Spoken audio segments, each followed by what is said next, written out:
সামনে আসতেছে বিশ্ব ভালোবাসা দিবস। কি আসতেছে? বিশ্ব ভালোবাসা দিবস 14ই ফেব্রুয়ারি।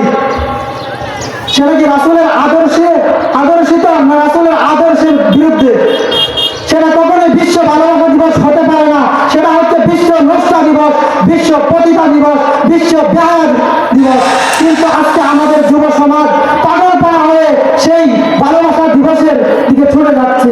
যখন বুক উজাড় করে ভালোবাসা দিচ্ছে, ভালোবাসা কার জন্য দিচ্ছ? তুমি আরো অপর মানুষকে ভালোবাসা দিচ্ছ। আমাদের মুসলমান যারা আছে, এই যুবক ভাই শুনে রাখো, এই ভালোবাসা দিবস তোমাদের জন্য নয়। ভালোবাসা দিবস তুমি যদি মুসলমান হয়ে থাকো, তোমার জন্য ভালোবাসা দিবস নয়। কারণ তুমি রাসূলের উম্মত, তুমি রাসূলের উম্মত, রাসূলের আদর্শে সেই ভালোবাসা দিবস নাই।